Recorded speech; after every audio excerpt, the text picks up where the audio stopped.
Welcome to the Stuff and Things Podcast. Your home for all stuff related to your favorite things in entertainment. Now, here are your hosts. Hello everybody and welcome back to the Stuff and Things Podcast. It's Monday. It means it's Marvel Monday here on our show. I am Sam. Joining me to discuss episode 5 of Hawkeye, it's my partner in crime, it's Stefan. I'm here, but I'm really sad. Oh, why are you really sad, buddy? There's only one more episode after this. Or is there? Or is there? Potentially. Yeah, there's lots of season finale. It's like, wait a minute. Wait, season finale means next season's coming out. Yeah. So, I don't know whether they're just messing with us or whether it's just the terminology you use full stop, but... it's Hulk running through Wakanda all over again, isn't it? Yeah, it could be. But they have said in all of the promos for episode 6, so the final episode of Hawkeye, that it's the season finale. Don't miss the season finale. Now, it could just be a play on words with it being the Christmas season, the festive season. I don't know, but I certainly latched onto it and went, oh, hello. Because there is a lot to wrap up. I mean, we're about to talk about episode 5 now, but there is a lot to wrap up in one episode. Oh, yes. Which kind of... Because I was kind of thinking to myself, well, they probably won't wrap it all up. Probably what episode 6 is going to do is give us... Okay, now this story arc is branching into this TV show. This story arc is branching into this movie. And this story arc is dead, because this character is dead. You know? It's just kind of like going to give us that kind of thing. And that was my expectations going into it. I thought Hawkeye, 6-episode miniseries, but basically it's going to finish by giving us loads of these kind of, well, you need to watch this one now, because that's where Yelena's gone. It's going to be like, damn it! The Black Widow trilogy. Yeah, 2 and 3 are with Yelena instead of Natasha. Yeah, but it's quite interesting because obviously Marvel announce series that they're doing ahead of time. Yep. They do like they're kind of like, okay, this is our slate going forward. This is the MCU and the phases. And because of that and the success of that, Disney kind of incorporated that into everything they do. They have like this Disney Day. They now have Disney Plus Day as well, which, you know, is getting a bit crazy. But on Disney Day, they tend to, like, all of their properties announce things. And Lucasfilm did the same thing. Yes. So Lucasfilm did, look, this is our slate going forward. But then, the end of The Mandalorian, we had another series announced, like, off the back of it. Like, it was an after-credits scene. And it blew up the internet. Mm-hmm. And I do wonder if perhaps Marvel, the rest of Disney, looked at that and went, oh, that's good. So if we give them the slate, but we maybe hold a couple of things off and just then drop it like that, we get massive social media coverage. Ooh, I like that. Yep. So there's part of me that wonders, like at the end of Hawkeye Season 1, we're not going to get... Because, of course, Loki was supposed to be one and done. Yes. And then the after credits coming back for Season 2, and everyone went, what? No way! I do just wonder if perhaps at the end of Hawkeye we are going to get some sort of... Kate Bishop will return in Hawkeye, the next generation. Yeah, because I still have a horrible feeling about Clint Barton. You do. So season 5, episode 5 has done nothing to allay that fear. You're still fearing that. I'm still fearing Clint is done. Yeah. So let's dive into the episode a little bit then, and we're actually going to open our discussion on the episode with what the episode opens with, which is unique. And that is the fact that we have confirmed now that Yelena was blipped. She did vanish for 5 years. Yep. And we had the scene of it happening from her perspective, both the vanishing and the reappearing. Because, of course, we saw the Monica Rambeau scene of absolute chaos of her reappearing when we talked about WandaVision. Yep. But this, I believe, is the first time we've actually followed a character being blipped and coming back. So literally we saw how it was from their perspective, which was crazy. Was seconds. Yeah, I've gone to put my makeup on or touch my face up, and then I'm still touching my face up, walk out. Yeah, everyone's changed the decoration of the room. Yeah, everything has changed. Yeah. I actually think she handled it very well. I would be freaking out. I would be freaking. Yeah, I'm not sure I would have handled it anywhere near as well as her. No. But there is something about this scene which I think is particularly heartbreaking for all of us Marvel fans, is the fact that she goes into that bathroom because the two people she's with are kind of teasing her a little bit about Nat. Yep. One of them makes a joke about, you still planning to go live in New York and live out your Sex in the City sort of fantasy. So clearly Yelena at various times is like made reference to the fact of, once I'm done with this, I'm going to go live with Nat, our life's going to be amazing. And perhaps a few of them have heard it one too many times and are now, ribbing her a bit about it. But she goes to the bathroom a little bit upset, a little bit kind of like, screw you guys. Yeah, I'm really not happy about this. And then, of course, she's washing her hands, she blips, she comes back, she's freaked out. When the first thoughts, though, when she starts to grasp what's happened is, where's Nat? I need to get to Nat and let her know I'm okay. Yeah. I would not want to have been the person who answered that. No, there are certain things you just decide other people are better to tell. Yeah, because, of course, the thing why don't you go find so-and-so? They'll tell you what happened. Yeah, well, of course, the thing is she's come back in that moment. Now, if we are doing this... That means in that her reappearing is the moment that the Professor Hulk has snapped. Yes. So she's reappeared then, which basically means while she sat down having a chat with that woman over a nice pot of tea, the Avengers compound's getting Thanos right now. Clint and that lot are fighting for their lives, literally fighting for the fate of the universe. Iron Man has not snapped yet. Nope. So she sat down there like, where's Nat really? Well, the world wouldn't know where Nat was at this point. So at that moment, that woman's not going to be able to go, well, bad news, actually. She's going to be like, I don't know, why don't you try and ring her? but probably signal's not going to be too great. Yeah. Yeah, I guess not. I think around the Avengers compound at that particular moment, stuff has hit the fan. No one's going to be picking up Nat's phone going, hoi hoi. Yeah, hello there. You've reached Marvel Complex. Yeah. For Fury, press 1. Yeah, you've reached the Avengers. We're busy right now fighting Thanos again. Yeah. Guess who's back? Yeah. Yeah. And this time he's brought a lot of friends, but luckily so have we. It's kind of a crazy kind of thought when you try and put it in that big picture that whilst all that was happening, most of the world were just sitting down to lunch and then going, oh wow, someone's reappeared. And we did talk about this a little bit with WandaVision, but I know you wanted to discuss it again. I'd love to have, at some point, someone discuss the death figure of people returning from the blip and being in a position where when they blipped, like if someone was on an airplane and they blipped, so they reappear at 40,000 feet dead. Above the Himalayas. Yeah. So they're dead. Or are they reappearing sat in the plane wherever the plane is? Did someone blip from being in bed and then reappear in bed between like a couple going at it? Well, what happened? So this is my thought. Is like, if you think, I don't know what your area is like, but I know my area at the moment, a lot of old buildings are being torn down and flats are being made.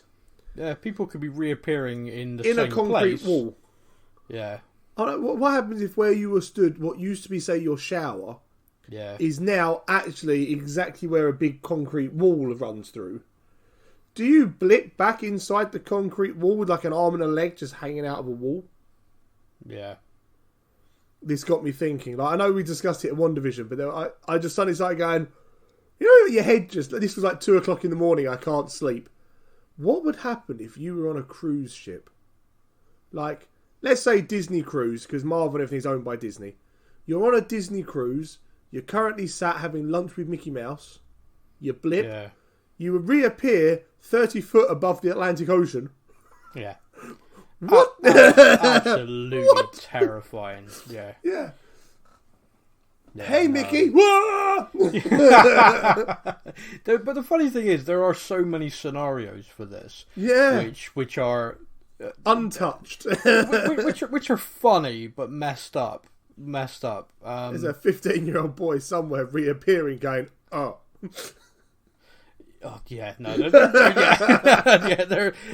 a lot of stuff. I think the bigger scenarios are like where, and they did touch on this in Falcon Winter Soldier, like people coming back to like, my wife is remarried and stuff like that, like my house is now gone and stuff. Yeah, and these people were just completely displaced by the blip. Yep. And, what do you do? Yeah. Well, yeah, because, like, literally, you know, I sort of made the joke a minute ago about a guy who's in bed, he blips away, he comes back, he's back in the bed, and there's another couple there. Imagine that happening, but you've blipped and she's with someone else. That's your wife. Yeah. This is your wife. Yeah. And Timmy, what are you doing? Darling, wait a minute. Yeah. No, just... The scenarios behind that are crazy, and I'd love just a little bit more on it. But focusing back on Hawkeye, Yelena... This for me, I kind of dubbed this episode was called Ronin. It was. I know. You didn't ask me. Tradition. I know I've broken our tradition there, but hang on, I got to do it because I'm going to feel like it's bad luck now. Hawkeye season 1 episode 5, title of the episode. Ronin. Thank you. Yeah, well done, well remembered. But to be honest with you, you might as well have called it the Yelena show. Oh, she steals it whenever she's on the screen. She steals the scene. Yeah, she stole Black Widow. Yeah, and don't get it wrong. I don't think she stole it. I think that film was set up to be the passing of the torch. Yes. I think it was like, this is Nat's film, Black Widow film, but this is all about me going, I'm bowing out, and here's Yelena. Good luck, pretty everybody. Much, yeah. Here comes the chaos. So I want to focus in on the scene where Kate Bishop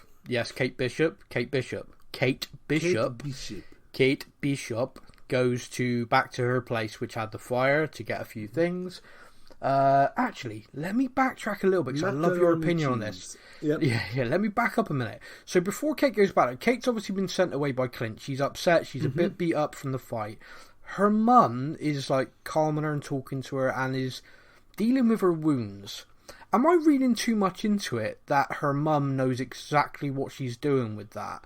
Like, Clint cleaned up her wounds and was talking to her to try and educate her how to do it, and then we flash forward to her mum doing exactly how Clint did. Yeah, just the Vaseline straight on, just done. You're like, oh, yeah. Okay. Now, am I? Yeah, how do you know? Am I reading too much into that? Is that kind of like just like all mums know? I'm a guy. Maybe I missed this in like parenting school, but do all mums just like, it's a wound, I know exactly how to deal with that? Or should I read into that? Go on, man. Because with these things, sometimes I question myself. Sometimes I'm like, you are reading way too much into things.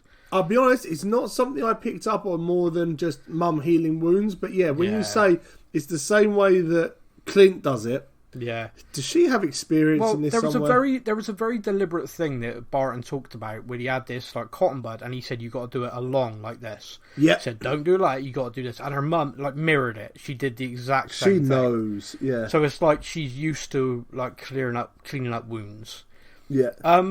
They have a kind of like a nice moment where I think sort of mother-daughter have a moment together, and Kate Bishop decides to tell her mother what she's found out about her mother's boyfriend. Now, from the start, me and you have kind of said, well, the mother's boyfriend is kind of the obvious. He's too obvious. He's too a obvious. bad guy. Yeah. And we've both said, but the mum is sus. You know, she makes the phone call when she gets rid of Barton. All these different things. She's a bit sus, bro. Yeah. And then in this scene, she kind of pulls a face of like, oh, really? You found out about that? Oh, no, that's so terrible. There's like not any real emotion. There's no real kind of shock there. She doesn't react in a kind of, okay, stop having to dig at your stepfather all the time. Come on, this is stupid. There's no kind of shock. And then the next thing you know, the police are there arresting the guy. Yeah. And again, she's just like, oh, I'm so glad you looked into this for me. And he's just this weird kind of dude. I've never worked a day in my life. Yeah. This is all, I'm clearly being set up. I'll be back soon. And you're kind of like, is he just really calm? And he's doing that in a real sinister way. Almost like threatening, like, I don't blame you for calling the police. I'll be back soon. For you. Is it like really threatening? Or is it just that this is this guy and he's just genuinely just like, I don't know what's going on. Yeah, everything's kind of funny to me. Yeah, when did I last do a day of work? Never. Haha. See, the thing with me was the mum she wasn't shocked about what she had found out. She was shocked that she had found out. Yeah. That's what he kind of came across to me as. It was like, oh no, you've worked it out. Oh. Yeah, damn now it. I'm going to have to clean up Damn. Yeah, well, we did say that he'd be the perfect kind of fall guy. You know, he's been put in this Dumb position. rich man, you will take the fall. Yeah. Basically, yeah. I mean, that's how it comes across to me. But you know, hopefully we'll learn a little bit more of that in the final episode. But yeah, so back to the scene I wanted to talk about. So Kate goes back to this apartment to get her things, and Yelena's there. And yeah, Kate Bishop constantly calls her Kate Bishop. Do you keep saying my name just to make me realise you know who I am? Yes. Yes, Kate Bishop. Makes her food because her dad says it's good. I loved that. She's she's the most menacing person you could meet. Like, here, have macaroni cheese. I like it with hot sauce. Look how much hot sauce I can handle. Yeah, Yelena's not Italian, mate. I don't know where. I don't know. No, I'm just really crap at accents. Whoa, at the pasta cheesy. Have the meatballs. Okay, I'm just going to keep her. I'm going to do her in my normal voice, and people at home can imagine the Russian accent. Definitely, yeah, definitely. Let's go with that. But yeah, so she talks about it's just a great scene, really, the two of them, because there's the moment where she says, like, look, if I wanted to kill you, you'd already be dead. And Kate's like, yeah, like, the minute I came through the door, she's like, oh, yeah, like, the moment the door opened, she's like, I wouldn't even have time to close it. She's like, no way. It's like, okay, that's really quite menacing, quite scary. And so you got look, that. I have no weapons. Okay, that's a lie. I have no weapons in my hands. Yeah. Okay, that's also a lie. Yeah. Yeah, I mean, Yelena's great, and that scene is great. I loved it. It's interesting because the dialogue then is around Clint. I think it's the most important thing because there is this aspect of what Yelena's saying is true. Yeah. You know, Clint, even when he was working for S.H.I.E.L.D., and Clint says this himself, he's a weapon. But he for a long time was working for who he considered to be the right people. But you also got to remember that for a long time, S.H.I.E.L.D. were being infiltrated by Hydra. Clint himself literally got brainwashed by Loki at one point. So Barton has taken out a lot of people that you would probably say, in the grand scheme of things, were bad guys. But also he's taken out a lot of people that possibly didn't need to be taken out. And when he was Ronin during the blip, he killed all of them. Now, he took out everyone. Now again, you could argue, oh, these are gangsters, but at the same time, you know, it's that whole. Remember the Marvel Daredevil when Daredevil and the Punisher are having the argument? Yeah. You know, he's like, and Punisher says to Daredevil, you beat him up, you give him a bloody nose, the police arrest him, and then they're back on the streets, and 2 weeks later, when I deal with them, they're put down. It's done. Yep. And it's like Daredevil's point is, but some of these people aren't bad people, they're just caught in a bad situation, and by them getting arrested, you know, that could be the turning point. You've got to give them another chance. Yeah. Punisher's view is, nope. I bad killed stuff, them. Yeah. You get put down, and that's it. And that way they don't get back on the streets, and that's why it's no problem. Mm-hmm. And like Daredevil's like, yeah, but what about all the orphans and the wives of these people? And he's like, I don't care. They shouldn't have married a bad guy, but they don't know they're a bad guy. Well, that's their fault.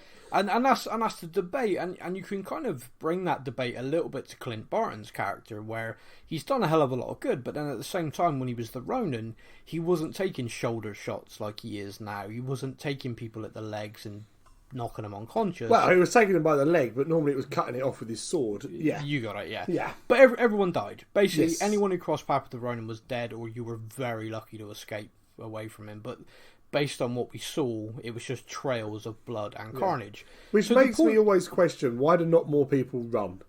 The minute you saw that guy, like, nope. They all run at him to try and kill him. Me, I'd be like, do you know what? Yeah, I'll be back to work tomorrow. I'm just watching this guy kill 8 people surrounding him, and I'm stood here with a baseball bat. Nope. I'm clocking out for the day. Bye-bye. Bye, everyone. Have a good day. But the thing is, so that was interesting to me, and there is a moment where Yelena says to her, like, and Kate's trying to stick up for him, like, he's a good guy, he's an Avenger. And she's like, well, what does that mean? You know, what? Because he's classed as that, you know, that gives him a pass on everything. And she's like, how long have you known him? And she's like, couple of weeks. Yeah. And you could see Yelena's looking at her, and Kate's like, all right, fine, fair point. But Kate does it again. I mean, she digs in. She's like, no, I know him. It might have been just a couple of weeks, but I know he's a good guy. And I mean, Kate has seen how much Nat meant to him. Mm-hmm. Has seen in his reaction to her working out he was Ronin how much he regrets, or not so much regret, but how much he doesn't like that. Like, he struggles to live with it. Yeah. And also, how many times has he basically said to her, like, this is not a life, I can recommend. I'm not a hero. I'm not a role model. Yep. This is not, being a hero and doing this is all about sacrifice. And sometimes the sacrifice is a lot. Yep. So I think from her point of view, she's like, no, I'm content. Yeah, nobody's perfect. And I've got no doubt that there are things that he regrets, things that are around, but I know to his core he's good. And she flips it brilliantly, because she basically points out it's like he's an Avenger. At his core he's good. You've been contracted by somebody to kill him. Yep. Surely you should be questioning who would want him dead. Who am I working for in this? And what's interesting to me is, like, Yelena takes that on board. Like, Yelena kind of walks away from that conversation. And I think the Yelena of old, before what we saw her go through in Black Widow, would have just been like, yeah, whatever, dead guy. Yeah. But I think in this moment, I think with Kate saying that to her, she did walk away from it and go, actually, yeah, maybe I should know who it is, who's contracting me to kill him, because, he is an Avenger, so what exactly, am I working for the bad guys here? Because that's not where I want to be. Yep. But at the same time, she is a contract killer still. It is still going to be her job to do the job. Yeah. Literally, and... I think we spoke quickly via message, didn't we, about how it's going to link in the end of the Black Widow movie to this. Yeah. And how we think, is it Vera? Valentina, so that's it. Yeah. How she's basically going to end up being the face of an organisation, which is, 01702, dial a killer. Yeah. Yeah. Well, she in the comics kind of flipped between S.H.I.E.L.D. and Hydra. She was kind of like a double agent one way, then a double agent the other way, then triple, quadruple agents. She was confused. She was playing all sides all the time. So that was kind of crazy. But the thing that is, I mean, I'd like to see her appear. I did have that wacko theory that she was Kate's auntie. I've kind of dropped that now, because I think her mum being the person who contracted Yelena's enough. I don't think bringing in. But is that how she contracted? Because she phoned her sister and went, be right. Those are the friends that you've got. Yeah, no, you could well be right, of course. I mean, how easier could it be to book an assassin than just to go, yo, sis, yeah, I need a job. Yeah, no, that is true. So it's kind of interesting to me anyway that Yelena did take that on board. Now, obviously, we'll come to what Yelena finds just at the very end, but I want to talk about another scene which happens, which is Clint goes to see the LARP guy. I'm just calling him LARP guy. LARPy, yeah. I like him. Grills. Grills. I want to just sort of put it out there. Could you imagine being in that situation? You've got an Avenger who you absolutely admire kipping on your sofa. Yeah. You can have the bed. Heck, you can have my bed. Anything you want. Yeah, anything you want. You literally saved the planet. Yeah. That would just be mad. And I think the guy portrays it brilliantly, because you try and be cool, wouldn't you? You wouldn't want to be just like complete fanboy. Oh my god, here, Clint Barton.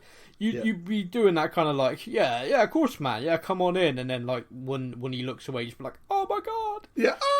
but yeah, he's great. And I love Pizza Dog. Pizza Dog is amazing. Yeah. I love the fact that Clint is basically on this guy's sofa beaten up. Yes. What do you think about what Clint does next? Clint obviously rings his wife. Yes. The next day, and he's basically, I mean, she says it. It's like, I know you're not looking for permission from me. I trust your judgment. She also says to him, I more than anyone will understand. Yeah, this woman knows a lot of things. I'm now 99% confident she's got a history with Kingpin. Potentially so now, yeah. Like, this is a woman who, I don't know how she sleeps. Like, she must know a lot of stuff. Yeah. And her whole thing of, I know you're not asking permission. It's fine. I know you're going to do, I love you, and you're going to do whatever needs to be done. And I'm like, oh, okay. I was literally waiting for her to say whatever it takes. At this point, I'm like, oh wow, okay. Yeah. I mean, that might have been a line too far. I think if she said that, I might have just been like, no, don't say that to him. I'll just break down and cry for an hour. Yeah.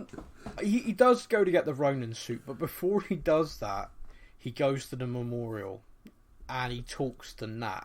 And he takes his hearing aid out so that he can't hear anything but his own thoughts. And I'm like, oh, that's dark. Yeah, and that's kind of literally being trapped alone with your own thoughts, and I'm like, and he's in a bad place. Yeah. There's a few things in this. First of all, the Battle of New York Memorial. That's very realistic that would happen. Very realistic that would be there. Could you imagine being a tourist walking along and you see that memorial with Hawkeye stood in front of it? You'd lose your mind. You'd be taking some pictures, wouldn't you? There's definitely a selfie or two of like him in the background staring at it. And then imagine approaching him to get an autograph, and when you get there, he's like talking to Nat, his dead friend. You're like, oh my god, the guy lost his damn mind. I've said hello to him 4 times. He hasn't even bloody turned round. Yeah, he just said, forgive me for what I'm about to do, and put his hood up. Should I follow him? Yeah, I'm so confused. Yeah. So he does do that. He does say, forgive me for what I'm about to do. Now, he basically, I think, is asking forgiveness for becoming Ronin again. Yeah. But here's the interesting thing. He does become Ronin again. He does get this message out to Maya to meet him. He does anticipate that Maya's going to set an ambush to meet him. He doesn't kill them. He destroy them. Wow. But he doesn't kill them, though. No. This is the thing. Ronin, when he was properly Ronin, and think about it, I want forgiveness from what I'm about to do. I was fully expecting blood to fly. I was fully expecting it to be carnage. But straight away, he doesn't. Like the guy with the sniper rifle, straight away, he just knocks him unconscious. Yep. Ronin kills that guy. Ronin kills all of them. Another aspect to it that I loved was he's taking all these guys out. Of course, she's deaf. So she doesn't realise they've been taken out until she glances up to the left and realises they've gone, and then she oh my god, gets her gun out. Yeah, I thought she was dead. I was like, oh, well, that was fun having you as part of the series. Yeah. Thanks for introducing this character, and goodbye. Yeah. I love the fight. I thought it was a great fight, and I also love the fact that without giving her over the top, without making her overpowered with her ability to mimic, is a bit like Taskmaster. The fight was great. Like they both had their moments, both got their stuff in, so to speak. It was kind of even, but Clint did win. And again, I think I talked about this with Kate before. There's got to be an element of experience in this, which when things are even, the reason why Clint gets the victory is that. If that little bit of experience in that upper hand. Right. Yeah. Because this guy's. I know how to finish a fight. Well, think about the combat during the blip, if nothing else. This guy, for his entire career, has been fighting. But in the blip, those 5 years, he ripped through the Yakuza, he ripped through every crime syndicate you could imagine everywhere. Well, yeah. The guy was brutal. So he has literally trained in the worst way you could imagine. What did you think about him letting her live and revealing who he was? I was very surprised. I was very surprised that he revealed. The letting her live shocked me because I thought she was dead. And then I was like, okay, no. He is doing the whole being the bigger person. Yeah. He's bigger, he's better. I'm like, okay, I'm on board with that. That's fine. Yeah. Okay. And then the revealing himself, I was like, that's... Yeah. I was like, is he revealing himself to try and kind of like humanise it and diffuse it? Yeah. Or is he revealing himself because he knows that she's already got his name, all his family's details, and it's more of a threat of you now know what I can do. But she had all of that and didn't know he was Ronin though. But now this is the bit I didn't understand, like because he has now revealed himself as Ronin. Yeah. So could it actually go the other way, and now she knows who his wife and kids are? Exactly, and now she could. So I didn't fully understand his face reveal. I thought he could have Now listen, I am the Robin. Sounded like you were going to say, I'm Batman. Yeah. Yeah, well, exactly. Yeah, that was where I was going, I'm Batman. No, I'm so confused. You're not even in this universe. You watched The Big Bang Theory, didn't you? Yeah. One of my favourite ever episodes, they got Adam West on there, who was the TV Batman from like the 60s. Yep. And they said, like, and he's rating the best Batman, and he goes, how can you not rate Bale? And he's like, he literally created I'm Batman. He went, I used to show up with the suit. They knew I was Batman. I didn't have to say who I was. I didn't have to tell them. Yeah. Yeah, and unlike these Hollywood types with the muscles built in, everything under my suit was grade A West. It just cracked me up. That guy was brilliant. But anyway, so with this, I kind of thought, you know, you'd stay in character. But what he wants to do is he wants to communicate to her that he was led there by somebody. Yep. So her father and the group that he killed were at the behest of her boss. And he's kind of like, you know, I had a tip off from someone, and this is what it is. So when he takes the mask off, I think he does that so she can lip read. And I think he wants to get the point across because he can sign, but not a lot. Yep. You know, there's that moment where she starts signing to him, and he's like, I want 2 avocados. I don't know. You know, yeah. like, I understand you said the word angry. And lots of. I don't know the other bits. So. Yeah. So the thumbs up. Hey, Fonzie. So she lip reads and like he makes it out. So I think that's what it was. Now she initially tries to kill him. Like so her initial reaction is you're a liar, and she does get the upper hand, and she is in a position she can kill him when Kate takes out of her hand with an arrow. Yeah. So. She then leaves. She gets on her bike and leaves, and she runs into this guy who's like her lieutenant, and she is playing on her mind. She does ask, like, where were you that night? He then reacts in a kind of really defensive way. She drops it and leaves. But do you think that his plan then, Clint, is less about letting her live because it's the right thing to do, but more letting her live because I can tear this crap up from the inside by telling the truth here? Do you see what I mean? Yeah, it's very possible because the way he answers, you can see in her face. I was talking to Nat actually about this. Yeah. The fact that her character is so amazing because without saying anything, you can see every emotion in her body language and her face. Yeah, I agree. And in this scene, she's like, you bastard.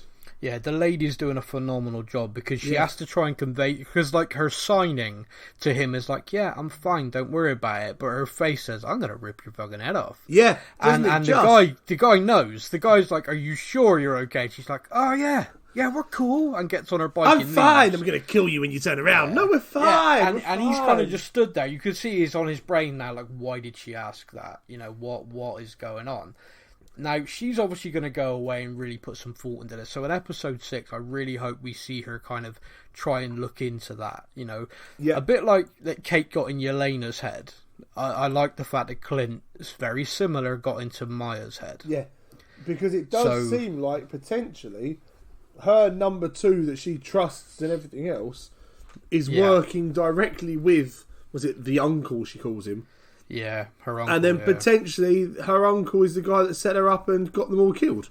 Yeah. And that's going to be playing a lot on her mind, and it's also going to be playing on his mind of, I've just spent the last couple of years trying to kill Ronan, and now it's my turn. Oh, yeah. She's, and let's face it, she's a badass as well. You ain't going to want her coming for you with, you know, so you're the reason my dad's dead. That's not going to be a fun conversation. Yeah. I enjoyed the way Barton, I say enjoyed the way, I think it's dark as hell, but I enjoyed the way he tried to say to her, like, you know, I'm a weapon, we're the same, you're a weapon, and when we're full of rage, we're not seeing things clearly, and people are directing us. Yes. I was directed to kill on that night by someone, you know, I was tipped off by someone, you know, who's working for your boss. Who wasn't there that night. She's like, wait a minute. And now that person is aiming you at me. It's like kind of like, you know, come on, let's wake up here. Yeah. You know, you can be mad at me, but it's like being mad at a gun. You should be mad at the person who pulled the trigger. Yep. It's going to be interesting to see where she goes with that. Because don't get me wrong, I don't think they're going to be best mates anytime soon. But I do think that perhaps she is going to really think on that, and I'd love to see that explored more in 6. I'd quite like to see her come good almost. Because she could be a as really fun character to go. Because I know Echo, like her character in the comics is Echo. I don't know anything more than like her skill set. I don't know if she was good or bad, if she's good turns bad, bad turns good. I don't know anything about the character. So yeah, well, it's going to be fun, and I like that. I like that every now and again I'm confronted with people I've got no idea about. Yeah, no, that's good. And I also like that they do vary stuff. You know, not massively. I know they try and keep stuff to the source material, but sometimes they do enough of a change that it makes it interesting to know both. Yes. But with this, so that's an interesting development. I love the fact that Kate's getaway plan is an Uber. I love that. Me up. Yeah. Clint's face like, "What's your big plan?" And the guy's like, "Hey," and she's like, "Hi, yeah, that's us." Yeah, hi, and we get thank you. So they're in the car chatting. In the car chatting, Kate obviously reveals I've had a conversation with the other woman who's on the roof, and she claims to be Nat's sister. This is a big moment for me because Clint says Yelena. So he knows her. Well, he knows of her. Obviously, has never met her because otherwise he would have recognised her straight away. Yeah. So he knew about it because we talked about that, didn't we? It's like you can't imagine that they were that close and Nat would not have talked about Yelena, like mentioned her at all. Yeah, but she clearly did. So he clearly does know. And what do you think about his body language in that moment? Because to me, he looked almost defeated. It looked like Nat's sister wants to kill me. It's like a Black Widow coming after me. That's bad, but I think I got a good chance. He knows that after losing Nat, there's no way he could then kill her sister. No. So he's now kind of stuck in this whole. If Black Widow is given a job, they will see the job through. I'm not going to be able to talk Black Widow out of this, and I can't kill Nat's sister. But I think, you know how you're worried for him. Yeah. I've got a kind of a dark thing here. Oh no. She wants to kill him because she blames him for Nat dying. Yeah. Who else blames him? Himself. Yeah. I don't think he'd even fight now he knows who it is. Oh. I think if she shows up and puts a gun to his head, he's going to kneel down and say, "Do it." Oh, but he's got a wife and kids. I know, but think about him and how much he is carrying that. Yep. I think the only thing that's going to stop that from happening will be Kate. I think Kate getting in between almost will stop that from happening. Oh God, they're going to kill off Kate. No, I don't think. And then Clint's got to live with another death on his shoulders, and and then in instant retaliation kills Yelena, and he's just like, "Oh, what have I done? Yeah. Oh, this is a bad day." Oh man, season 2 of Hawkeye would be dark as hell. Yeah, it's just basically funeral after funeral for 6 episodes. But so the final scene then, we have Clint, we have Kate, Pizza Dog Essential, we have Grills. I am hoping Pizza Dog gets his actual comic book name soon. What is his actual Lucky. comic book name? Oh, okay, I like Pizza Dog. Pizza Dog's cool, I like Pizza Dog, but Grills says, I've named your dog for you, and then he never actually says what the name is, and I'm like, oh, was that just the little nod to look, we know it's got a name in the comics. We know that we know the dog's a real thing. It's okay. We haven't just added it for the show. There you go. I'm sat here doing a little winky nod. No one can see it, but I'm doing a winky nod. Nice. Well, I believe you. Okay. I could sense it. So the final scene then is the phone message from Yelena to Kate saying, I did look into who it was, and I thought you should know the person who contracted me to kill Clint is your mother. Dun, dun, dun! And then there's a picture, and Kate says, "Who's my mother with?" And Clint takes one look and says, "The person I've been worried about this whole time.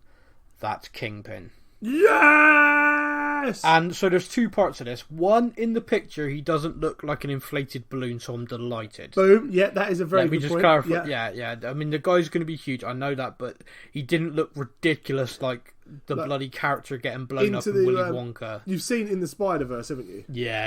And what Kingpin looks like in there, and I'm like, I was worried. Yeah, I was very worried.